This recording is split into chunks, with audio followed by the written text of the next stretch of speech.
My name is Attorney Ana Cabrera. I am the Executive Director of the Philippine Animal Welfare Society, or PAWS.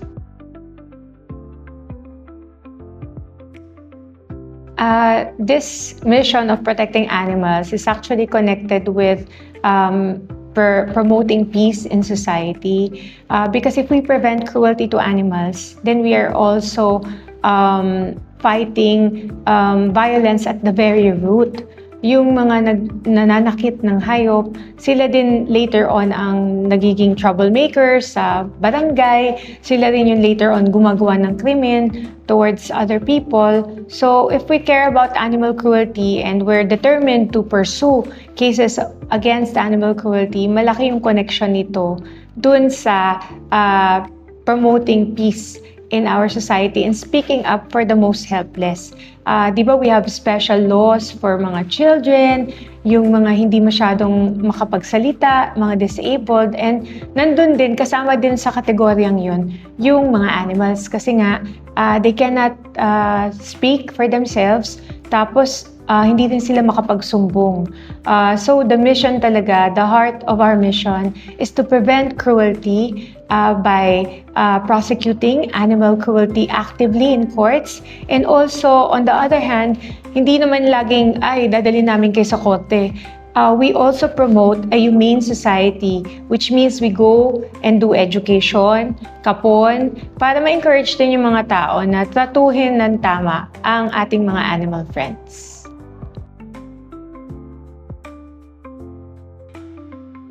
Our core values really are integrity and compassion. So, as a non-profit, there's often this stigma minsan na you're just asking for money and then baka minsan hindi nagiging accountable. And accountability is very big now. Even if we're a non-profit and then we ask for money, we're compliant with all the requirements para makikita din ng donors namin where the donations go. And compassion is always our guiding light. So pag merong inaapi na animal, we want to be able to respond with compassion. We can rescue. We can also fight animal cruelty. And then we can, respond to the most vulnerable. So yes, compassion and integrity are the guiding values for the Philippine Animal Welfare Society. The organization's mission remains relevant because I think the young people of today, it's very important for them to see a dynamic organization, that there is someone who stands up for our voiceless animals, and also that we are transparent and there's always a shelter where they can go to render volunteer work, and they can see the actual animals who are the beneficiaries of the donations. Being transparent and accountable is also something that we can offer to the young people of today, na they can always see that PAWS is relevant because we help. And then we are accountable to our donors and to our volunteers who donate their time and their effort to the organization.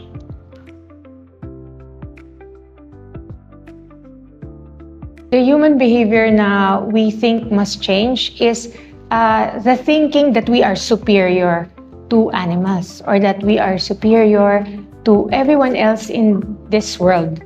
Because when we do this, that's where environmental degradation happens. We abuse our environment, we abuse the animals. That is not the thinking that should prevail. We should always see ourselves as one of the earthlings. So we are fellow creatures of this earth. We are all made by God, and we should all treat animals, human beings, our environment, our planet with respect. And if we start doing that, then I think we are on the right path. Kasi right now, even climate change, it's all because of human behavior. Now we think we are superior and that we can do whatever we want to things, or that the earth was created for us and that we can be abusive. So I think if we also start to empathize with creatures that feel, if we recognize that animals feel, why would we be cruel to them, di ba? We know that they can experience pain and suffering. I think this realization will, push us to do better for animals and for our species as well. When PAWS started in 1954, our then President Nita Ontiveros Licauco was really in a position where they weren't being taken seriously if she would say, oh, please treat the animals well. Please, let's have a law that protects animals. So at that time, there was not a lot of recognition about animal rights. And na-experience niya na, di ba may nagkakatay ng aso before, yung hinahabol nila, yung meron lang ordinansa nun, MMDA 8202, na ginawa lang yun during then First Lady Imelda Marcos. Ayaw lang niyang makita na nagkakatay ng aso sa Metro Manila kasi napapahiya siya dun sa mga bisita na foreigners. So yun lang yung driving factor then. Pero ngayon, it's about doing the right thing. And nakita talaga ni Ms. Licauco na we shouldn't be doing things just because gusto nating isanitize yung makikita ng mga foreigners or ng mga ibang bansa sa atin. We should be doing the right thing because it is the right thing to do. And so, talagang it's dogs. It was the dog meat trade that propelled this advocacy forward. Admittedly, nung inano yung batas, there was a special protection for the dogs and cats not to be killed. So yun ang inspiration and the driving force behind the mission of PAWS back when it started.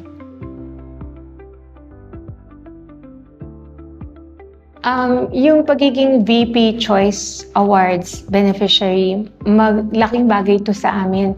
Kasi nung nagsimula kami sa advokasya na to, wala naman nun smartphone na video kung ano yung gagawin namin. And up to now, makikita nyo, hindi pa kami masyadong social media savvy in terms of mga reels or yung nakikita yung gawa namin. So admittedly, we need the help of celebrities or yung mga tao na marunong sa social media in order to get the spotlight on animals and yung aming advokasya. So the fact na yung mga stars, yung mga likes that can earn money, pupunta dun sa mga yung abuso na biktima ng animal cruelty. It is a good choice na yung a little bit of that social media mileage will go and benefit a helpless animal.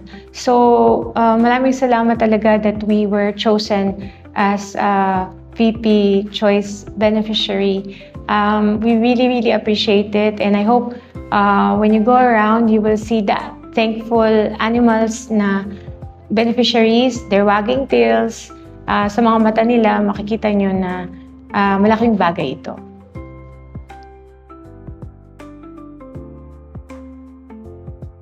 This partnership with the VP Choice Awards really very, very powerful for us kasi the VP Choice Awards itself has a wide reach in terms of social media. And the fact that it can be amplified by the celebrities speaking up for and yung mga partners natin na corporates, it's already a big push to help voiceless animals have a louder voice so that they can be treated better. Public participation is very important in shaping animal welfare laws. In fact, we would not have been able to pass the Animal Welfare Act way back in 1998 if not for the help of mga animal lovers who were helping us write to the legislators, mga senators, congressmen. And now we have the Alaga Bill The Alaga Bill is the Animal Lifetime and Advocacy and Guardianship Act. So itong Alaga Bill will strengthen the Animal Welfare Act. It will create the National Commission on Animal Welfare, which is a separate body. It's a quasi-judicial body na makakapag-enforce ng animal welfare laws. So, mas talagang mapapaigting yung protection for the animals. Having a pet is a lifetime commitment.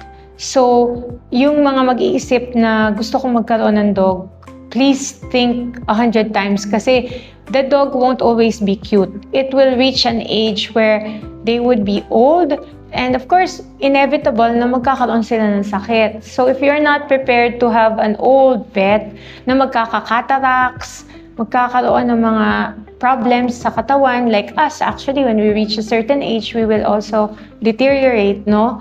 The same way that we have our lolas and lolas na nag-deteriorate, pag you're not prepared to go all the way until tumanda sila, then please do not get a pet. Just get a stuffed toy. Kasi ang stuffed toy, pag maluma, you can just throw it away. Wala naman buhay yun, di ba? But I see so many, like the problems that we have in animal welfare, mga they're purebreds, tapos napabayaan sa daan, nakita nila cute ng puppy, tapos biglang ang laki pala, tapos aspin lang, which there's breed discrimination. They throw the animal out on the street, kaya tayo maraming asong kalye. Now we want them to be asong Pinoys that with homes, no? It's to always think 100 times before you get a pet because it is a lifetime commitment. And then if you will get a pet, sana hindi bumili. Sana mag-adopt na lang from a shelter or from a pound. Kasi these rescued animals need you more than yung money na binibigay nyo sa breeders or pet shops na business lang ang tingin sa animals. So please adopt rather than shop or buying a pet. We invite everyone to send stars to the VP Choice nominees because lahat ng mga stars na isi-send nyo will at least go to helping animal welfare and our mission to protect animals. Malaki po ang pangailangan in terms of medical assistance ng aming mga rescued dogs and cats. So by sending stars, you are able to help kahit na you're not physically here or hindi kayo personally mag-abot ng donation nyo. So please send stars and help us.